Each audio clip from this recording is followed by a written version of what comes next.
there, it's Meonicorn. Next week from September the 24th to September the 30th is Banned Book Week.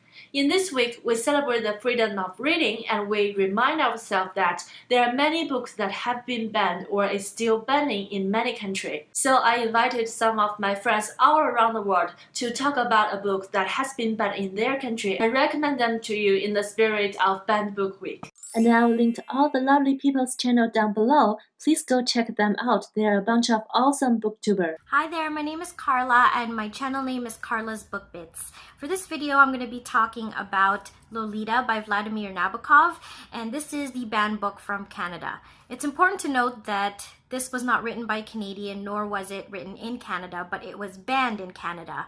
And I think the reason why it might have been banned was because a lot of people thought it was more offensive than it really set out to be.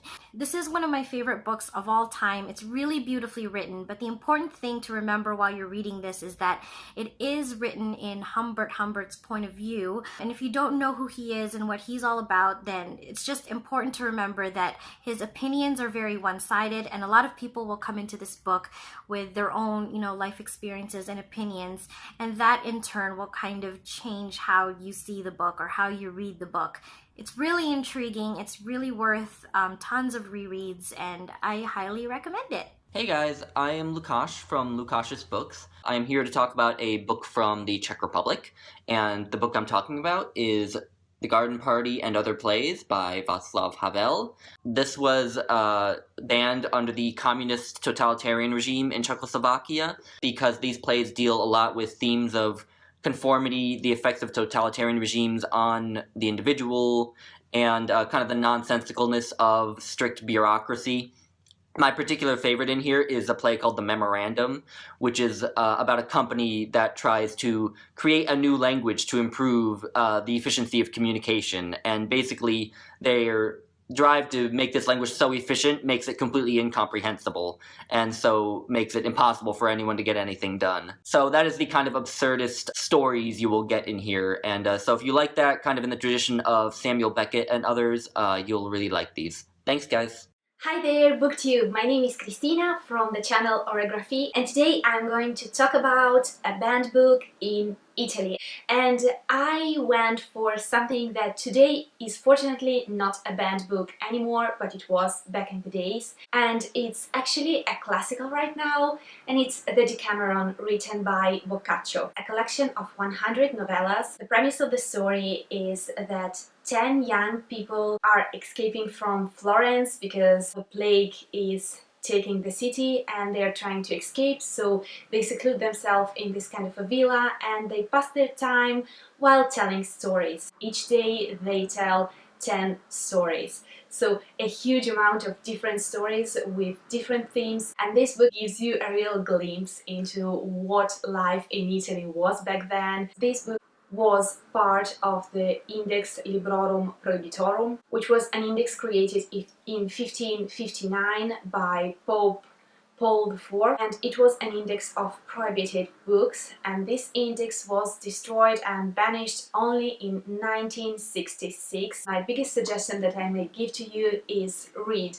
Always. Never stop reading something just because someone tells you not to, because it's important for you to develop your own kind of critical thinking. Hey guys, this is Misa from BM Gregory. I'm from Japan and I'm going to talk about the manga series Barefoot Gen, which was banned and I believe is still banned in a few schools. So this manga is about the aftermath of the atomic bomb in Hiroshima, Japan. This manga is obviously anti-war and is a great reminder what happened in the world. It was banned in 40 schools in Japan because that manga is quite graphic, quite violent. Probably the biggest issue in the manga for them was it criticized the emperor at that time, and Japanese soldiers did horrible things to other people in other nations too, so that also is shown, and I guess people didn't want the kids to know that, but most people fought for it, so most Japanese people read it. Please check it out. It's very emotional,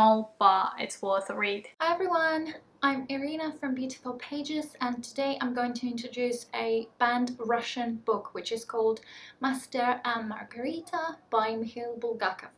There are two storylines in this book. The first one is set in ancient Jerusalem and another one is set in contemporary Moscow, which was the 20th century at the time. The main characters are so unique. Volant, that's how you would say his name in Russian, who represents Satan, a talking black cat, a writer who's only known as the Master, and Margarita, his companion. This book blends fantasy and chilling realism, and also some people say that it is dark comedy. Even though this book was completed in 1940, it was only published in 1966. I read this book 3 times, one for school, one for myself, and one for university. And each time I found this book so compelling and wonderfully weird. The atmosphere of the book is so unique. I've never come across anything like it before, so I highly recommend this book. Hi there, BookTube. This is Maria speaking from the channel La Vida Entre Libros.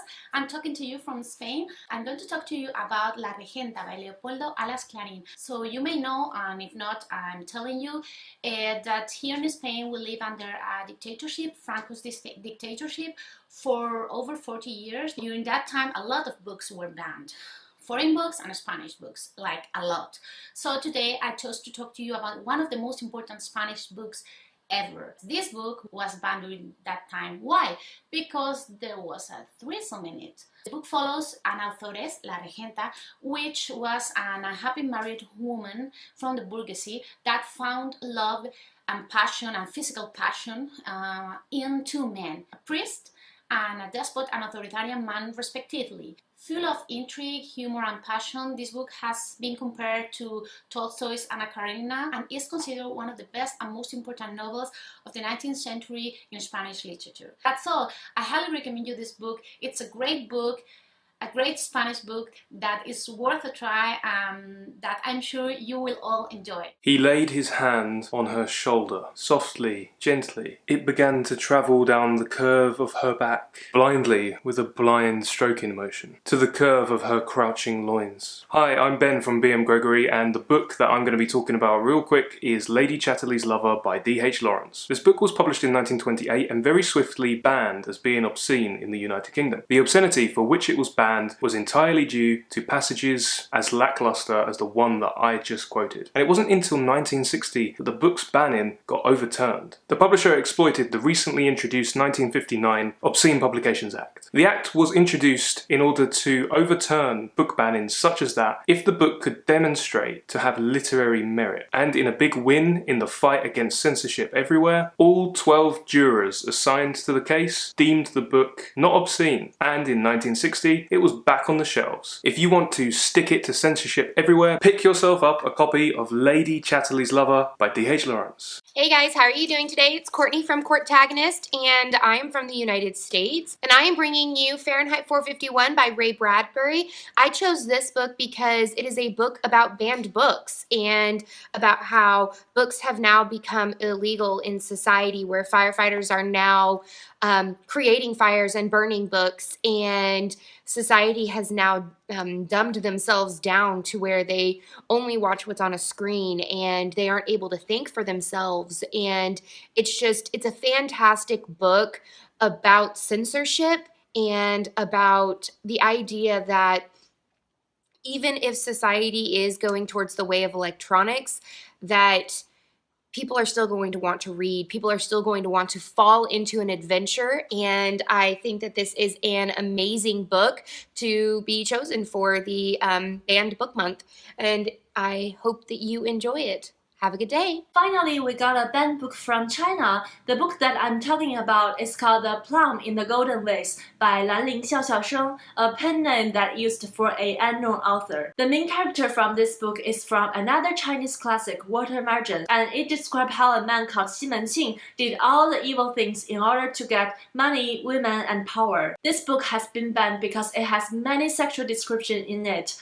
From Ming-Qing dynasty to modern China, there are always people think this book should be banned or should be burned. However, besides all the sexual scenes, this book was a great historical novel culture-wise. It described the Song dynasty citizen life vividly, and it has a well-planned structure, excellent logic, and outstanding written language. Now, there are several versions of this book has been published. Some of the versions they delete or change the sexual scenes, some are not. But many people start to realize the literature value of this book. And that's all the banned book we recommend to you in this banned book week. And I also invited some friends from Australia, Brazil, and Trinidad and Tobago. But for personal reasons, they cannot film for this project. But they all recommend some banned book from their country too. I'll link their books in the description box down below. And don't forget to check out our channel. Let me know if there's any book that interests you, and let's get together and celebrate the freedom of reading.